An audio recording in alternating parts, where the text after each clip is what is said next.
You guys are so kind. All right. Good evening. Good evening. First, let me give an honor to God, who's the head of my life. That's right. And let me salute you, because it means the world to see so many of you come out and support the underdog. Because you know, the current prosecutor has been in office for 20 years, and he wants 4 more. Whoa. And I'm saying it's time for him to go. Because the status quo should not be acceptable, not only to any of us in this room, but to any of us in Genesee County, period. All right. And the reason I say that is because in 20 years, if he's not made the moves to be reforming the justice system, to be equitable, to value diversity, why would we want 4 more of that? All right. Currently, as we speak, in the 20 years he's been there, he doesn't have any person of color in any position of authority. Not in his executive staff, not as a bureau chief, not even as a department head. All right. What that means is that we do not have a seat at the table. All right. How can he represent us if we're not represented at the table? All right. And the easy answer is he can't. So it's no wonder that we as a community are being over-policed, we're being overcharged, over-prosecuted, over-incarcerated, we're over-represented in the prison system. Just to give you a statistic, African Americans are only 15% of the population in the state of Michigan. But we're 53% of the prison population. Those numbers are not reflective of what justice should look like. Black folks are not inherently bad. And I'm running because I want to at least level the playing field. I want to open the doors of opportunity, of equity, of inclusion to everybody. I want to close those backdoor deals and have everybody come in the same front door.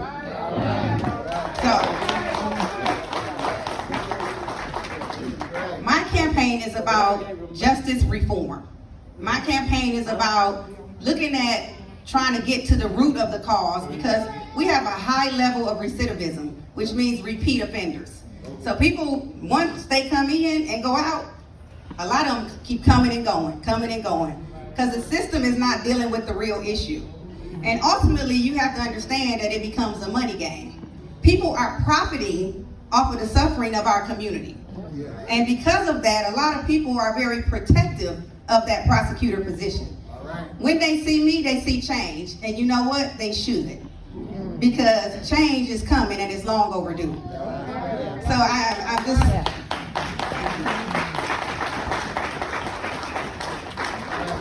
I want to keep this on an upbeat, on a light note. This is our very, very first fundraiser. And I am very pleased to say we hit our targeting fundraising goal. Thanks to all of you. Also, thanks to a lot of people on social media who see what we're trying to do and the battle that we're trying to fight, the hill we're trying to climb, the giant we're trying to knock over, and they are contributing and they're saying, we support you, we're with you. But what I need to share with you is that in this campaign, what is critical for us is visibility. A lot of people have no idea who I am or that they even have a choice for prosecutor. All right. So it is very important that if you see something that we post on social media, share it. If you continue to share it, then it can spread and it can touch people who have no idea what's going on.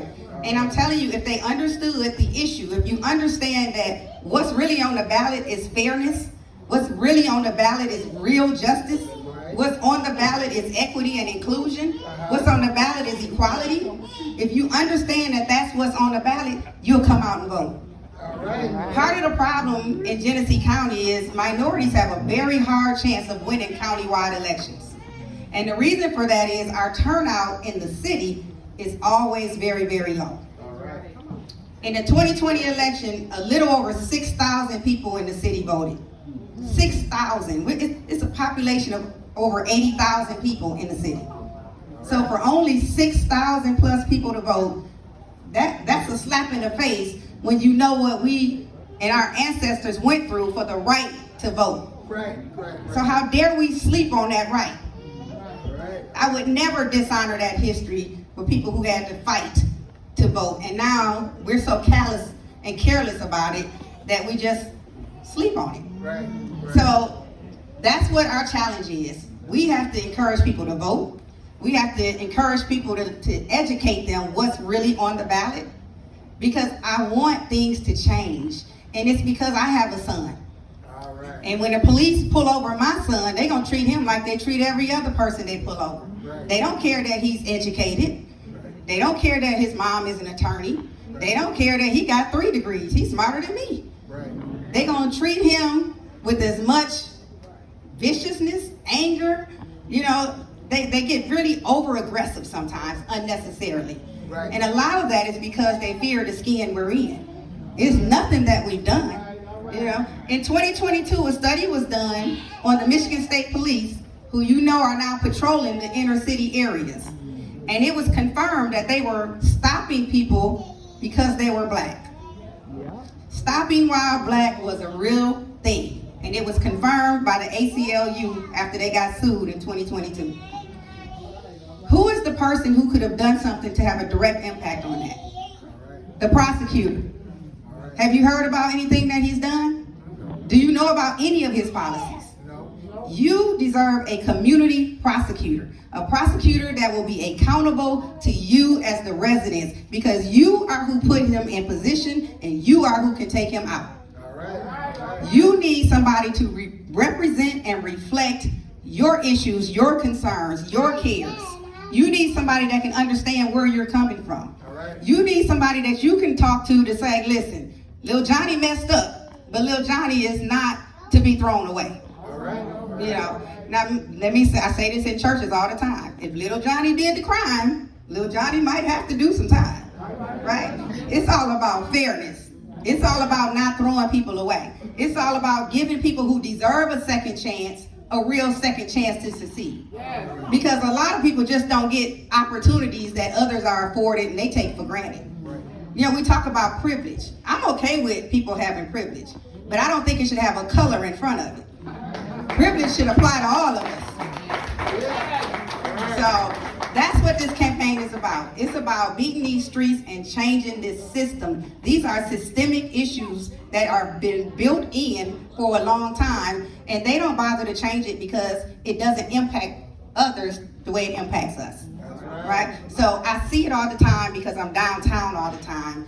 Prosecutor has a lot of what's called prosecutorial discretion.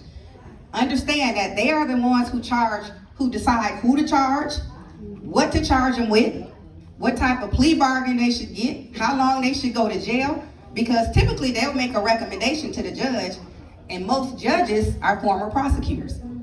So I don't know if you knew that, but they tend to go the way the prosecutor wants them to go. So the prosecutor plays a major role in every step of the criminal justice process. And if we are not represented, if we don't have a seat at that table, and if we sit back and say, okay, here you go, 4 more, then ultimately we're gonna have to deal with what we get. We have an opportunity to change things. We have an opportunity to shake the foundation. And yet, I wanna break some things. I wanna break some strongholds. I wanna break some chokeholds. I wanna break through what we ain't been able to get to. Because it ain't because we're not qualified, and it isn't because we're not willing. It's because we got glass ceilings and glass doors. So it's time to break them down, because nobody on the other side is trying to open them up and let us in. But we coming. And I tell people all the time, we're not going back. We're going forward. So either come with us or get out the way.